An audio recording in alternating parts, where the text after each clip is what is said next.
ఎన్నికల్లో ఎలాగైనా గెలవాలని సరికొత్త డ్రామాలకు తెరతీసిన వైసీపీ ట్రాప్లో పడొద్దని హెచ్చరించారు చిత్తూరు పార్లమెంటు కూటమి అభ్యర్థి దుగ్గుమళ్ల ప్రసాదరావు. అధికార పార్టీ నేతల కల్లబొల్లి మాటలు నమ్మి మోసపోయి ఆంధ్రప్రదేశ్ భవిష్యత్తును అంధకారంలోకి నెట్టొద్దని ఓటర్లకు విజ్ఞప్తి చేశారు.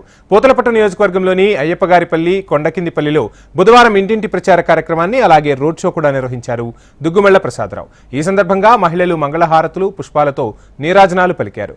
ప్రజల జీవితాల్లో వెలుగులు నింపాలని సూపర్ 6 పథకాలను రూపొందించారని తెలిపారు.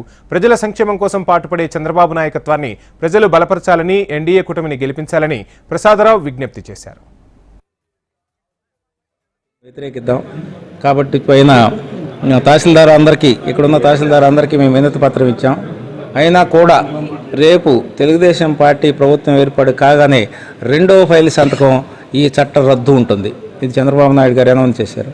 అలాగే మాకు ధైర్యం వేయటానికి, ఆల్రెడీ గెలిచిపోతున్న తెలుగుదేశం పార్టీకి ధైర్యం ఇవ్వడానికి, తర్వాత మేమున్నాం మీ వెనక అనే ఆదరణ చెప్పడానికి BJP home minister Amit Shah గారు కానీ, ప్రైమ్ మినిస్టర్ నరేంద్ర మోడీ గారు కానీ వచ్చి మా లీడర్స్కి, మాకు అందరికీ ధైర్యం ఇస్తున్నారు.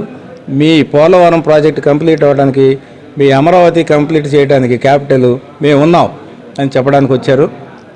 వాళ్ళకు కూడా కృతజ్ఞత చెప్తున్నాం. అలాగే ముందుకెళ్ళిపోతాం. ఇంకా 2-3 రోజులే ఉంది కాబట్టి ఇట్లాంటి కొన్ని విలేజెస్ని, రైతుల్ని, గ్రూప్స్ని అన్నీ అడ్రస్ చేస్తాం. Thank you very much. Jayachandra లాంటి, శంకర్ నాయుడు గారు లాంటి చెప్పడం ఏంటంటే 1983లో ఎన్టీఆర్ గారు వచ్చినప్పుడు వచ్చిన ఊపు ఇప్పుడు కనపడుతుంది. కాబట్టి ఈసారి తెలుగుదేశం ప్రభుత్వం అత్యధిక సీట్లు సాధించి చంద్రబాబు నాయుడు గారిని సీఎం చేద్దామని వీళ్ళు చెప్తుంటే మేము ఆ రోజుల్లో మేము కుర్రాళ్ళమే, మాకు తెలియదు కానీ వీళ్ళు చెప్తున్నారు. కాబట్టి అంత ఊపు కనపడుతుంది. కాబట్టి దీన్ని వ్యతిరేకిద్దాం. కాబట్టి